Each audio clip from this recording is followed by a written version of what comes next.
On this episode, I interview Evan at Medical Innovations to learn why they chose NetSuite and some of the unique use cases on how they leverage it to grow their business, including using AI and unique AI projects in order to drive their sales and make them stand out against their competition. So enjoy this interview on the Anchor Group podcast. Cool. Well, to start off with, Evan, can you tell me a bit about yourself? Give an introduction of yourself, Medical Innovations, what you all do. Yes. So I'm Evan Sturman, CEO of Medical Innovations as of July 2022. The company was founded in 1996 by my father, Howard Sturman, in our living room. I was actually born in 1991 and I guess in a sense not really helped with packing boxes. My father, tired of being fired from jobs for selling too well and having accounts being taken into house accounts, decided that he wanted to strike out on his own. He purchased a pallet of product with $5,000 to start up the company, and over time he sold that pallet to local hospitals. The business grew and grew until it grew out of my parents' living room. They moved into their first warehouse in the early 2000s, and from there hired their first employee who is still with us. The company has grown from one employee, my father, to now 11 employees. I have been tasked with expanding Medical Innovations further than we're currently able to grow.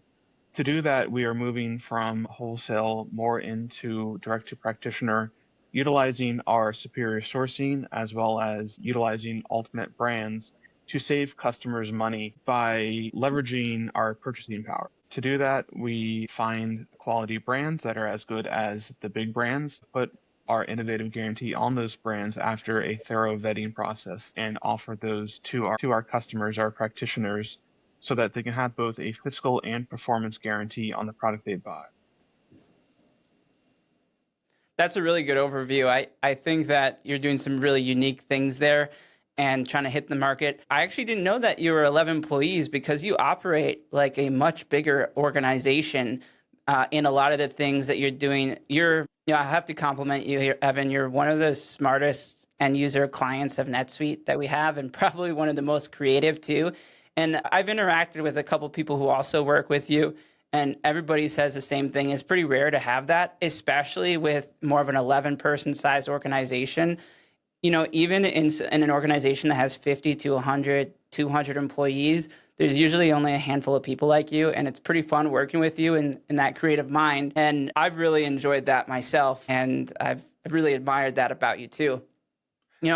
As you're going through NetSuite and implementing NetSuite, I vaguely remember a conversation. We've been working together a couple of years now, 2-3 years maybe. Mm-hmm. And I remember our first conversation because we were talking about SuiteCommerce and multiple unit of measure. Do you recall this? Yes. And the reason why we decided to go with SuiteCommerce versus something like Shopify, which is a bit more out of the box, Shopify, you're not able to handle units of measurement. And I did some thorough research to the different platforms, and we ended up going with SuiteCommerce, which was convenient since we were already on NetSuite. The customizability of it is, there's fewer developers out there. Luckily, we found you guys because SuiteCommerce, what's it called? Advanced Customer Service was just not doing it. We were paying exorbitant rates for really not very good quality work. And finding you guys was definitely a blessing because, like you said, we are an 11-person company, but we do the business like we're a medium-sized company because of all the automation tools we're able to implement. Our software does the work of about 10 people. It's pretty amazing how much automation we're able to put into our business. Other people in our industry are not very tech savvy. I consider myself tech savvy. I'm not a programmer or developer myself, but I understand enough to understand the limitations, to understand how things work, and to know when to pivot to a different direction if necessary. But definitely utilizing software in general has enabled us to do bigger business than the physical size of the company we are. I've observed that as well from you too. What you have NetSuite, and we've been supporting kind of NetSuite, SuiteCommerce, just kind of ad hoc throughout. And we also did a unique AI project together. And I know that we're just kind of working through iterations as kind of proof of concept. And I remember when we talked about, I said that, when we were talking through the scoping section, I said, we haven't done a client AI project yet. We've just done it internal projects. So we have exposure, but I have a harder time estimating it. And I try and do my best to be as transparent and open as possible. How's the functionality of that concept? So it's definitely still in alpha testing right now, but I have used it in a live environment and it works pretty well.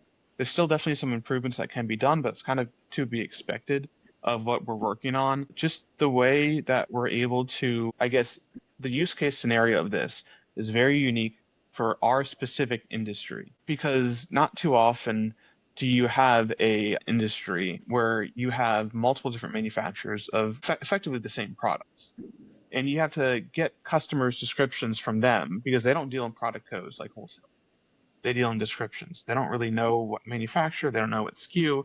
They know it is a XYZ. It's a syringe, 20 cc, with or without needle. And so we're able to take that, feed it into this program, and if we have 100 different line items that we need to convert, if it does 80% of the work, that saves us so much time rather than having to bounce between files. On top of that, what we're currently doing is we're adding a data repository of any and all of our vendor data so that when it comes time to quote additional items that might not be already within our system, it's able to pull those items from our system and quote those. And if we don't have a price on it, we can easily quote it so that we can give our sales reps a very simple process to follow to reduce that contact to quote time that customers need, because otherwise, with too much time passing between initial contact to quote, customers can lose interest pretty quickly. Yeah, time kills deals. And Exactly. And so really the concept is to take those descriptions and then from there, look into NetSuite, because it's tied into NetSuite, look at your item records to find the best match based on what they're currently purchasing, the description of what they're currently purchasing, comparing those to find the best match using AI, and then output basically a CSV file that you can leverage and output a quote back to them as fast as possible. Yes. Unfortunately, it's not as simple as that. Like I was working Right. with a Yeah. developer. There's a lot of nuances and a lot of training data, and over time it gets better and better. But I mean, we're very lucky to have this proprietary software that you built for us. I've mentioned it to several other people in our industry, and they're a little bit jealous, which I'm kind of happy about. I was talking with someone the other day. He said he's a backup of so many files that he needs to convert. And I mean, he's just one person. He can't do it all. With me, I'm able to do 100, a 100 line item file in less than 45 minutes when it could take him literally days. I was looking at one of our bigger competitors and asking my sales rep there, how does he do it? Well, he says he sends it off to a product conversion team.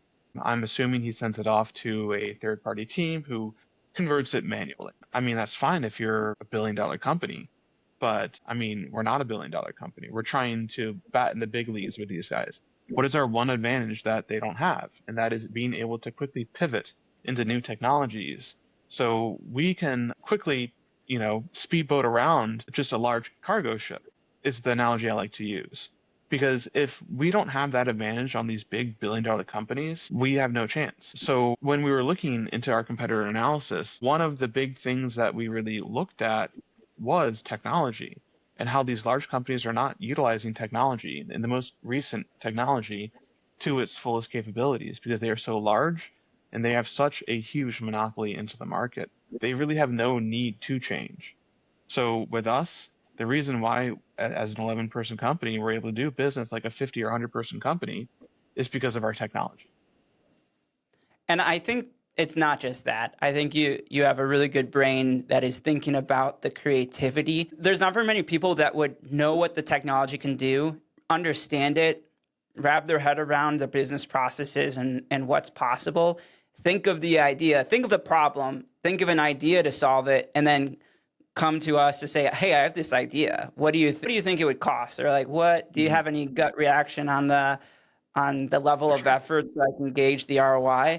And that's that I think is the other secret sauce is being able to accept, make quick decisions, initiate change, adopt the change as fast as possible, and kind of proceed with that new technology. So I think it's been a really fun project. And there's going to be, with any AI, there's training and then there's iterations and what do you want to do next to make the quote even faster? Can it ever get to the point where it's self-service? There's a few layers there, right? Yes, and we are hoping in the future for it to be self-service. Actually, before the end of the year, we're hoping once our new website goes live, which again you guys have been working on, that we're able to get the AI product conversion tool self-service and customer-facing. So again, that contact to quote time is very important. Customers, they don't want any friction in their purchasing process. And when I was thinking about the design of our purchasing process, I was trying to think about how to reduce that friction. And having had multiple calls, having had multiple emails, customers don't need that. They don't want that. They want to be able to contact you and get what they need. If there's any friction, if there's any barriers in that way, it's really going to put a damper on their purchasing experience. And so when I was thinking of this design of our sales process, of which the AI product conversion tool is a part of it, really, it was just how to reduce friction, how to reduce barriers in the purchasing experience, which is one of our value propositions at Medical Innovations. It's to help you just live better, work better. We want to make it so that your day-to-day job is not filled with purchasing tasks. And that's one thing we can offer you, not only saving money, but also by reducing the amount of effort. So you can spend more time doing what they normally do. That makes a lot of sense. I think it's a huge value proposition to reduce the friction, save their time. I also use that purchasing power to save them money at the same time, given good pricing. Now, on the AI project, it's tying into NetSuite, maybe in the future tying into your website here. I mean, near future, right? We're March 2025 right now. So on the NetSuite side, what are all you say you have a lot of modules or a lot of functionality that's helping you act as a much bigger team because there's so many automations. Now, there's a couple ways to do that. There's modules. There's the core product of NetSuite, additional modules such as SuiteCommerce, and then there's scripts and workflows and just creating custom automations too. Do you know the different types of NetSuite modules you're using? The NetSuite modules themselves, pretty much my design of NetSuite is really using NetSuite as the single source of truth, and then being able to plug in any other modules that integrate with NetSuite into it. Since oftentimes what I've discovered is that sometimes the NetSuite provided modules don't really provide everything you need. Hence why with Anchor Group, I've either had custom scripts, workflows, or extensions, or what are they called? Suitelets made. And then with anything else, for example, with CRM, we were not entirely satisfied with NetSuite CRM. So we brought in an outside team to integrate Celigo to Salesforce through Celigo. So pretty much NetSuite is the centers, the single source of truth. And then we have the shipping module, which is ShipStation, eventually ShipHawk, because we want to go to a warehouse management system in the next few years. We have Salesforce, for example, as the CRM. We are currently using the NetSuite payroll, but eventually in the future, we might bring on a payroll system. It can be difficult working with a multi-billion-dollar multinational company, but the reason why we chose NetSuite over someone else, someone smaller, is because Oracle NetSuite has so many integrations and so many people work with it. So that's why we chose NetSuite out of any others, is because everyone integrates with them. Yeah, I think I also use NetSuite internally, and we obviously have different use cases, and there's so many use cases it applies to. It makes us as consultants to be able to say, yes, I can do that, which is a really great thing to be able to say, because when there's strict limitations, it kind of stinks when we have to say, no, that's not possible. But with NetSuite, it is possible. And I have a very similar philosophy where I evaluate NetSuite modules, see if it's the right fit. There can be strategic reasons why it could be the right fit and could be not the fit. But I also equally evaluate third-party solutions that integrate into NetSuite depending on what the use case is. I actually use NetSuite CRM and the estimate, but I have a very customized estimate record and PDF template. but it's because I just have a different process, right? Hmm. And I fully recognize that there are better point solutions like Salesforce out there that have very strategic benefits to integrate. And I think those are going to be more common in some of the product space when you're with what you're doing too. And I think that I've also seen a lot of HubSpot integrations with NetSuite because HubSpot has a lot of marketing features Hmm. pre-built into it. And marketing integrations are really nice to tie in with HubSpot and then integrate to the NetSuite CRM. But keeping that data always flowing through as a central source of truth. Same thing with things like bank feeds. There's a native bank feed suite app that comes free that lets you reconcile your bank. But there's also third-party solutions that open up more possibility, more bank options as well. So constantly evaluating what you have at your disposal, third party, and not being too bought in on what you have to do, but giving Hmm. yourself all the options to be agnostic of which is going to be best for you, not just defaulting to what is in the ecosystem per se. Not being afraid of Yeah. integrations. Yeah, I agree. Like, for example, one of our biggest issues when it came to accounts receivables was there was a delay between, let's say, getting a payment to the bank and then being entered into our system. Uh, it just can lead to late payment, which can really interrupt our cash flow.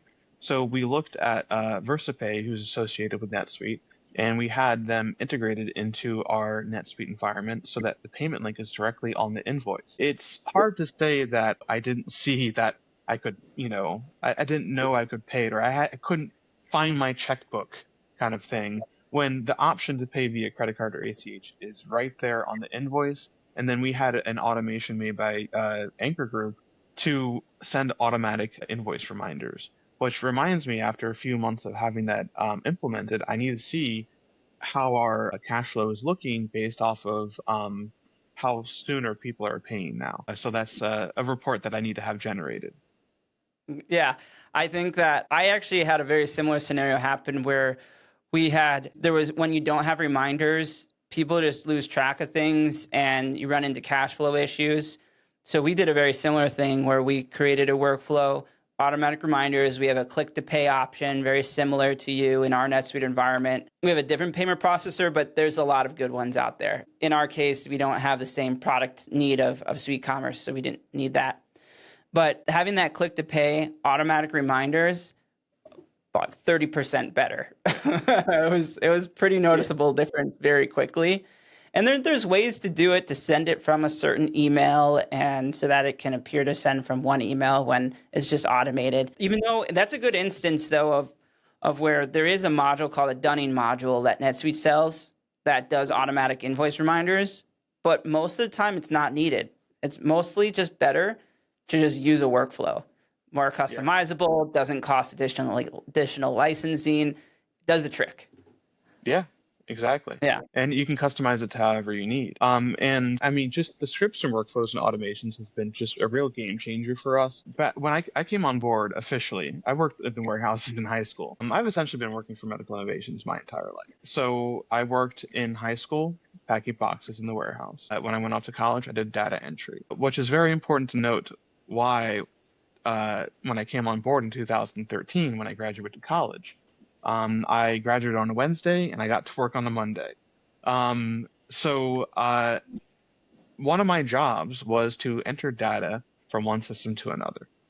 And that was because we were using two different QuickBooks instances as well as an Access database on site to manage our inventory. And we had to enter data into each system, and it drove me nuts. After 6 months of this, I was like, I'm gonna go crazy if I have to continue doing this. And so I took QuickBooks and I essentially created one giant Franken file, I call it. But after about 5 years, as I was gearing up to grow, I wanted a solid foundation, and I wanted to set that foundation from the beginning, even if we were spending a little bit more software costs than really needed at a company of our size. Um, so that it's much easier to start with a solid infrastructure and grow than it is to grow and then have to set an infrastructure. Every building needs a good foundation, and NetSuite definitely was our foundation for this. I mean, I'm hoping to grow I'm hoping to 3 times our revenue in the next 3 to 5 years.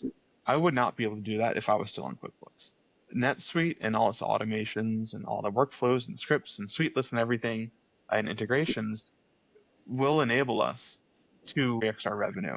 When if we attempted to 3x our revenue, we would be bottlenecked by just our software infrastructure.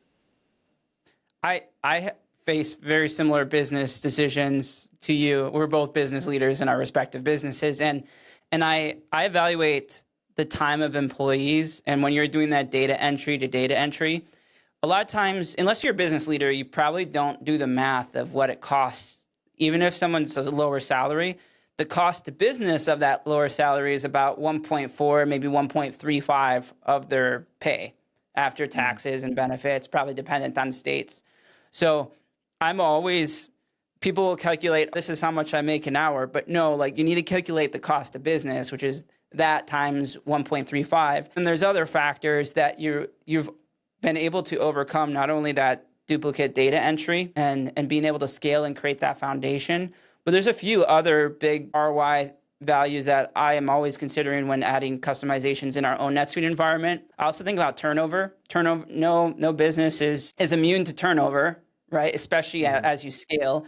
You usually have less turnover when you're small, but then you're definitely not immune later on as time progresses. So how do you create business processes where you don't have to retrain someone? So not only are you taking a senior person's time to be able to train that new person, it takes several weeks probably to train them, to have them click, it consumes and distracts them. You have to check in to make sure they're doing okay, QA checks to make sure that they didn't miss anything, nothing's falling through the cracks. Where automation can not only just save the initial time, but save during turnover when you're scaling and handle it where, if you're doing 2x the volume, the automation is handling it. So you're not spending 3x the time in data entry. But in addition to that, you kind of excluded that additional cost of distraction from training and risk of turnover impacting the business. Yeah, and it's just simple reliability. Reliability is very necessary in a customer-facing business.